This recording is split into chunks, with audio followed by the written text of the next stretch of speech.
একেবারে উত্তরবঙ্গ প্রতিটি জেলায় কিন্তু প্রবল বৃষ্টি হচ্ছে। আলিপুরদুয়ারের ছবি আপনারা দেখছেন যে কোনো রকমে একেবারে বস্তা দিয়ে আটকানোর চেষ্টা করা হচ্ছে।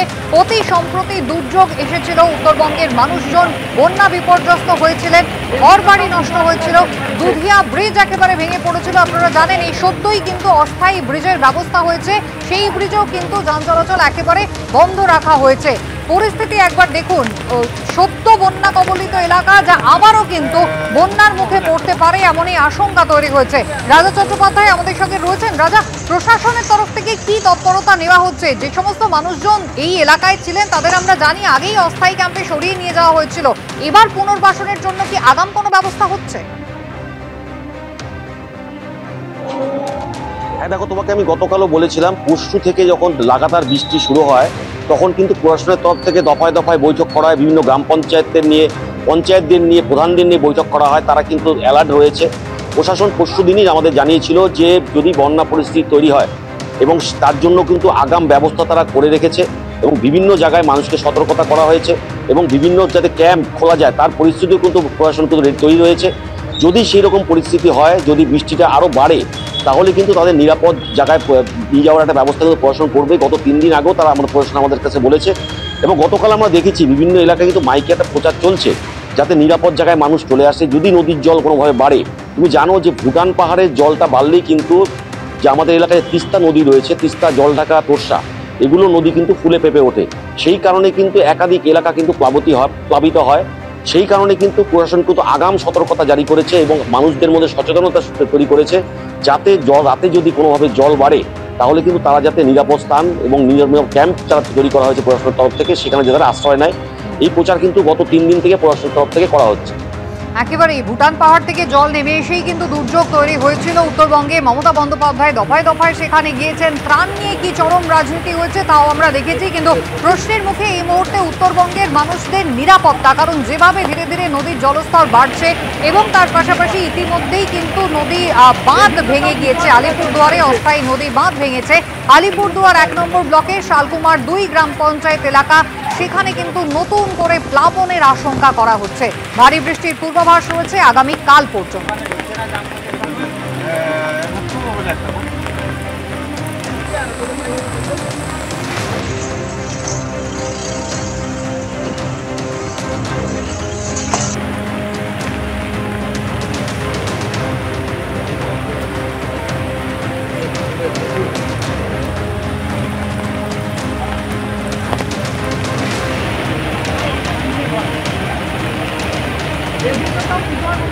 দক্ষিণবঙ্গেও এখনো বৃষ্টি হলেও ক্যালেন্ডারের হিসেবে বর্ষা কিন্তু চলে গিয়েছে। আর বর্ষার পরেও রাজ্যে আতঙ্ক কমেনি ডেঙ্গির। বুধবারই মৃত্যু হয়েছে কলকাতার ডেপুটি মেয়র অতীন ঘোষের ওয়ার্ডের বাসিন্দা ডেঙ্গি আক্রান্ত 5 বছরের শিশু কন্যার। স্বাস্থ্য দপ্তরের পরিসংখ্যান বলছে রাজ্যে 2 সপ্তাহেরও কম সময় নতুন করে ডেঙ্গি আক্রান্ত হয়েছেন 1600 জন। প্রতিবাদে এদিন পথে নামে বিজেপি, যার পাল্টা জবাব দিয়েছেন মেয়র।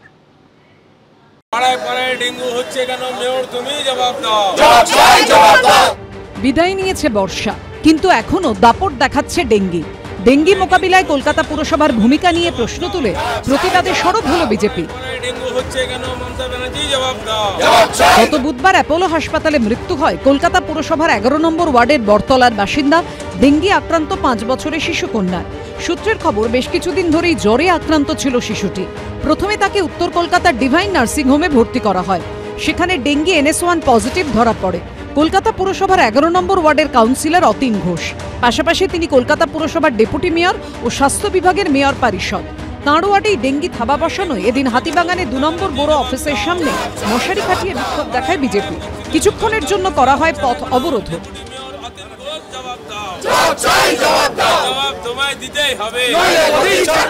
ম্যালেরিয়া এবং ডেঙ্গু আক্রান্ত হচ্ছে আজকে উত্তর কলকাতা এবং মধ্য কলকাতার বেশিরভাগ জায়গা। সেখানে সচেতনতার প্রচণ্ড অভাব রয়েছে, যেটা কলকাতা কর্পোরেশনের সচেতনতা এবং স্বচ্ছতা দুটোরই অভাব রয়েছে কলকাতা কর্পোরেশনের, যেটা তাদের দায়ভার রয়েছে। তারা ট্যাক্সের টাকা নেন, তাদের করা উচিত বলে আমাদের মনে হয়। যদি না পারেন আমাদের বলবেন, আমরা নিশ্চয়ই সেটা নিজের কাজে তুলে নিয়ে করব। এবং আজকে যেভাবে কলকাতা কর্পোরেশনের গাফিলতির জন্য একটি শিশুর প্রাণ গেল, তার জন্য উত্তর কলকাতার এবং মধ্য কলকাতার সকল বড় অফিস আগামী 7 দিনের মধ্যে ঘেরাও করা হবে। যতক্ষণ না সচেতন হবে ততক্ষণ নিশ্চয়ই সচেতন হয়েছে, নাহলে যা ছিল তার 10% হয়েছে।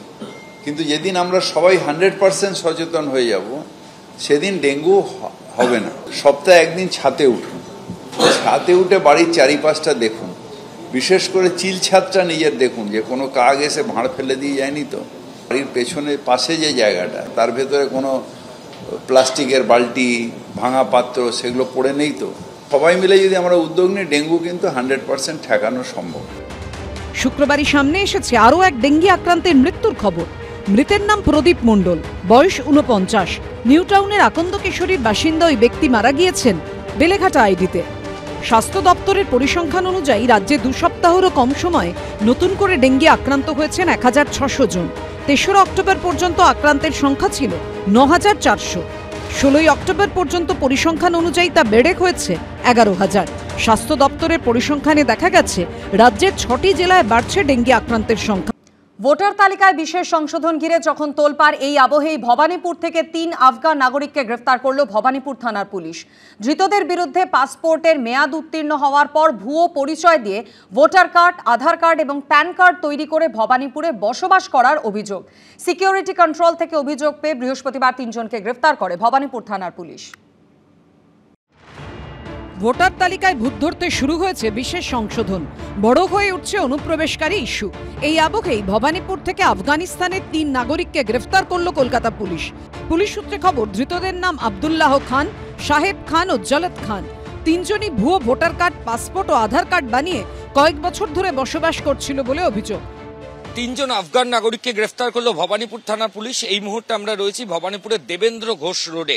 যেটা পুলিশ সূত্রে খবর পাওয়া যাচ্ছে যে কিছুদিন আগে সিকিউরিটি কন্ট্রোলের তরফ থেকে একটা অভিযোগ ভবানীপুর থানায় রুজু হয় এবং সেই অভিযোগে যেটা বলা হয় যে আমরা এই মুহূর্তে যেখানে দাঁড়িয়ে রয়েছি দেবেন্দ্র ঘোষ রোড, এখানে 3 জন আফগান নাগরিক যারা বৈধ পাসপোর্ট নিয়ে এদেশে আসে কিন্তু তাদের মেয়াদ উত্তীর্ণ হয়ে গেছে এবং তার পরবর্তী ক্ষেত্রে তারা এই দেশের ভোটার কার্ড, প্যান কার্ড এবং আরো বেশ কিছু গুরুত্বপূর্ণ নথি তারা জালিয়াতির মাধ্যমে তৈরি করেছেন, এরকমই মারাত্মক অভিযোগ ছিল। পুলিশ সূত্রে খবর, আব্দুল্লাহ খান, সাহেব খান ও জলত খান এই 3 জনই আফগানিস্তানের পাসপোর্ট নিয়ে এদেশে এসেছিলেন। কিন্তু পাসপোর্টের মেয়াদ উত্তীর্ণ হওয়ার পরেও দক্ষিণ কলকাতার ভবানীপুরে পাকাপাকিভাবে থাকতে শুরু করেন 3 জন। জালিয়াতির মাধ্যমে ভুয়ো পরিচয় দিয়ে ভোটার, আধার ও প্যান কার্ড তৈরি করেন তারা। আমার জন্ম থেকে আমি দেখছি, আসে এক একজন আসে, এক একজন যায়, সেটা সব সঠিক জানা নেই কে কখন আসছে কখন যাচ্ছে। ভবানীপুর থেকে আফগানিস্তানের নাগরিকদের গ্রেফতার হওয়ার ঘটনায় আক্রমণ শানিয়েছে বিজেপি। ভবানীপুর তো ওদের জন্য হচ্ছে উপযুক্ত জায়গা, যেখানে মমতা বন্দ্যোপাধ্যায়ের ছত্রছায়ায় বাংলাদেশীকরণ চলছে, ইসলামাইজেশন চলছে পশ্চিমবঙ্গে। তার ছত্রছায়ায় তো আফগানি নাগরিক থাকবে, পাকিস্তানি নাগরিক থাকবে, 2-4টে বাংলাদেশি নাগরিক থাকবে, তবে না মানাবে। ওনারা কি করছিলেন? ভুয়ো নথি ইলেকশন কমিশনই তো করে। তৃণমূল কংগ্রেস ভোটার লিস্টে নাম ঢোকাতে পারে না। ভোটার লিস্টে নাম ঢুকবে কি ঢুকবে না সেটা ঠিক করে জাতীয় নির্বাচন কমিশন। জাতীয় নির্বাচন কমিশনকেই এর উত্তর দিতে হবে, এটা ভবানীপুর বলে নয়। ধৃত 3 আফগান নাগরিকের বিরুদ্ধে ইমিগ্রেশন অ্যান্ড ফরেনার্স আইনে মামলা রুজু করেছে ভবানীপুর থানা। ধৃতরা কিভাবে ভুয়ো পরিচয়পত্র তৈরি করলো খতিয়ে দেখছে কলকাতা পুলিশ। ময়ূর ঠাকুর চক্রবর্তী, শিবাশিস মৌলিক ও অনির্বাণ বিশ্বাসের রিপোর্ট, এবিপি আনন্দ।